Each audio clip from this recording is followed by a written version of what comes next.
Good afternoon, everybody. Welcome to Canadians with Disabilities and their Allies. This afternoon, we have Cassandra from the Disability Caucus of Alberta NDP.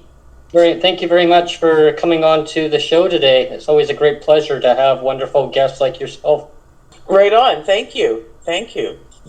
Well, I guess I'll start just maybe telling about how I got involved in disability advocacy. I've had learning disabilities that went undiagnosed most of my life and different things, but 11 years ago, I had carved out quite a nice career for myself. I was doing very well in life. It was probably one of the highest points of my life. Everything was going perfectly. I was driving down the road my friend was having a wedding, and I was going there to get a dress fitted for her wedding. And I remember because I was trying to find the street sign. In Vancouver, it's different, but in Calgary, mostly the street signs are right next to your traffic lights. So I'm looking up at the sign and the light's green. And the next thing you know everything goes black. And all I hear all these people screaming this shrill scream of this woman screaming that somebody ran a red light. And I could smell smoke, and I opened my eyes, and there's all these people around me and asking me if I'm okay, and it's just complete chaos. A drunk driver had run a red light and totaled my car, totaled my body, and it just changed my life forever. But I think the most shocking thing, I had all kinds of people that always thought that I was the greatest thing since sliced bread, would brag about me. They were my cheerleaders. But that stopped. When I had that accident and I was suddenly found myself facing disability, all of a sudden, those people that used to be my cheerleaders, all of a sudden thought that I somehow wasn't trying hard enough. I had a friend, I remember, distinctly screaming at me to pick my socks up because I was going to lose everything I had built. Mm-hmm. And like as if I didn't know, Exactly. And yet here I am. I'm trying harder than I ever had in my life. I'm fighting for my life. I'm fighting not to lose my income. All of a sudden I'm fearful that I'm going to be homeless, but I'm not just going to be homeless. I'm going to be homeless and crippled. And how am I going to survive? Because all of a sudden I can't work. I'm trying to access supports. I paid my taxes my whole life. I contributed to society, but all of a sudden those tax dollars that I spent, well, they weren't mine anymore. They were other people's.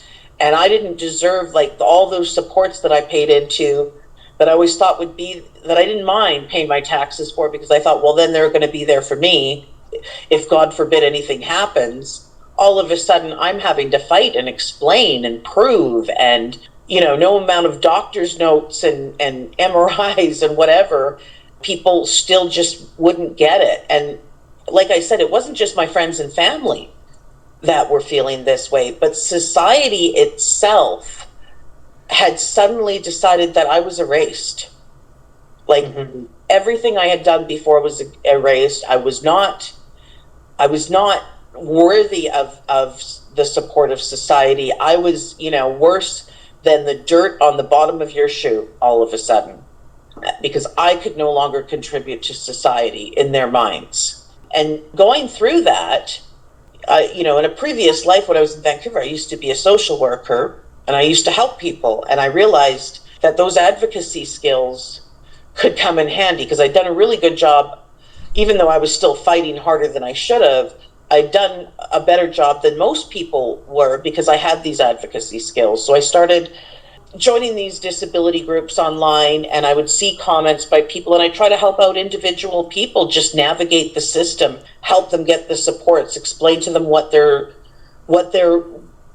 basic human rights were under our charter and stuff like that, because so many people don't even know. And through doing that, people started more and more reaching out to me, and eventually I was invited to join this working group to form this disability caucus that disabled members of the Alberta NDP were trying to form, so that we had a voice within the party, so that we could make real change. And so that's basically, I made the choice. I saw the opportunity in this, because I realized if the disabled community can organize, and especially if we can organize within a political party, we had an opportunity to perhaps put forward some disabled candidates. Then we could collectively prioritize and address the issues most urgent and important to the disability community. We could write, maybe we could write policies. Maybe we had an opportunity at least to write policies that could be adopted by the party.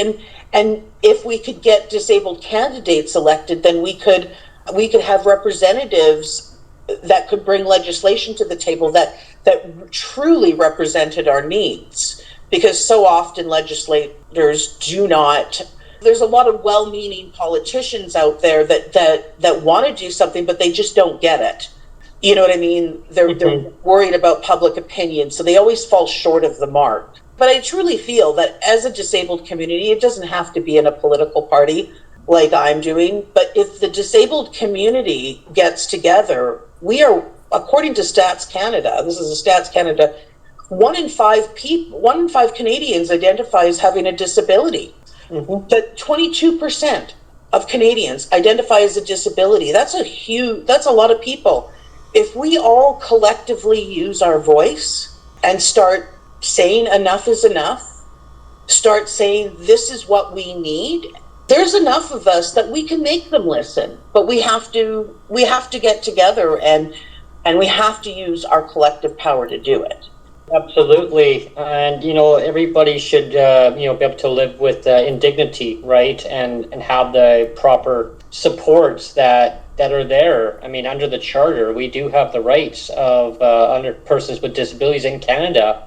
Well, and every Canadian has, one of the things that really got me, every Canadian has this thing, it's called freedom of mobility. And what that means is that we have a charter right to be able to move freely and live anywhere we want at any time we want. But the way we are legislated as persons with disabilities, as far as, disability incomes and stuff like that, the way those are legislated and the way those are managed, it actually prevents that us from having that. It actually negates that right. Like, if I want to move from Alberta to BC, where my family is, I would lose a good portion of my income that I get here in Alberta. And I'm already struggling on what I'm living on. Like, this is a low bar. Like, people like to say, oh, Alberta is really great. It might be better than other provinces, but it's still, the bar is really low. And I can't think, if I'm struggling now, how am I going to move to BC with the outrageous rents? Like, I know able-bodied working people that are struggling to find accommodation that they can afford, that is a healthy place to live. And I'm going to lose I'm going to have even less to live on, and you know what I mean? And less to feed myself. I'm already hungry. Now I'm going to be more hungry. Do you know what I mean? So yeah, exactly. You don't have that freedom of mobility. We're denied that right just the way that's legislated. Yeah, and people should be able to move to wherever they want to move to without having to reapply to determine, are they still disabled under another province's jurisdiction, which is totally backwards. It's wrong. Well, it absolutely is. And, one of the things that struck me about how our incomes are used against us, and how this, like, we're legislated into this horrible poverty, and then they turn around and there's a lot of people in the disability community that were worried about when they wanted to expand MAID, medically assisted dying.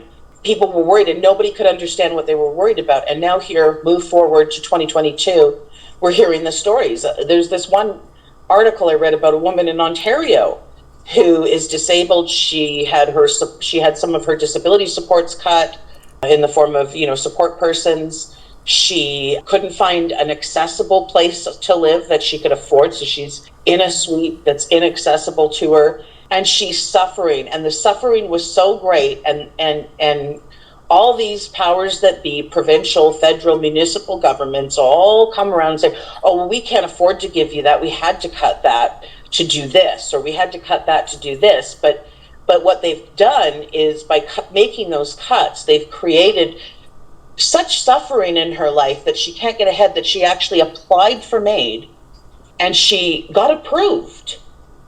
Oh, And I mean, on the silver lining, if you can call it that, is the Canadian Human Rights Commission came out, and the Canadian Human Rights Commission said, no, no, no, no, no, no, no, no, no, no. You cannot legislate people into suffering and then say, here, but you can have this if our legislated suffering is too much, well, that's okay, because we've legalized it for you to commit suicide. We've made it legal, and you can get a doctor's help. Like that's the I mean, I don't think that was the intention, but that's the result of decisions made by legislators that just don't understand and don't listen to what the disability community is trying to tell them.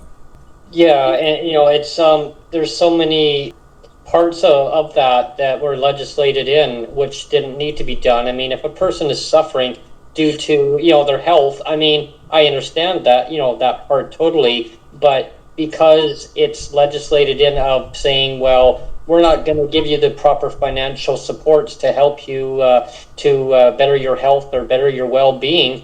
We're going to legislate poverty so that, well, now your health diminishes down, so now you're in a position where, yeah, you could legally now apply for it and say, well, I want to end my life because I'm suffering. Yeah, I get what you're saying. But it's preventable suffering. Exactly. It's preventable suffering. Like it's not like, I remember a long time ago, there was a very famous woman. I actually met a journalist that actually wrote about this. She had ALS, so she knew there was going to come a time in her life where she was going to be so disabled and her suffering was going to be so great, and there was absolutely nothing the doctors could do to prevent her from getting to that point. So she wanted the right to die. I mean, that's one thing. That was a situation she was in where they might be able to prolong certain things for a certain amount of time, but they could not ultimately prevent her getting to that point. And that's one thing. But when it's something like a person just needs a regular home care to come in and do certain things for them, and you're saying no, and the government's saying, no, we can't afford to give you that, that's preventable. Yeah, I totally agree with you on that. Yeah, that's very preventable. Just to double down on that, I think that we're coming to a place, like, I don't know if you heard, there was this disability inclusion conference that was going on, and Carla Qualtrough, because there's been a lot of pressure on her, Benita Zarrillo had asked for unanimous consent on the disability benefit, that the federal disability benefit that they keep promising us, and it passed unanimously in the House. Nobody said no, not even the Conservatives, which is a surprise. But then it was like, okay, now what? So she has announced that we will, by the end of June, they will have a disability benefit of some kind. We don't know what that's going to look like yet. I think the proposed amount is $2,200 a month. Some people they're living so much below that they were just thinking that was the great. But the point that I've tried to make to people is it's still well below the poverty. And one of the statistics I was looking up at, I was like, I don't know what BC Housing's doing, but Calgary Housing Company, the low income cutoff for a 1-bedroom apartment. So the low income cutoff means that if you're above that cutoff, then if your income is above that cutoff, then you're no longer considered low income enough to qualify for low income housing. That low income cutoff is $37,000 annually for a 1-bedroom apartment for a single person. Wow. Yeah, 37. And I make with what some would say is the most generous disability benefit of all the provinces, I only make around $20,000 a year. So I'm literally about $17,000 annually away from just being at the poverty line.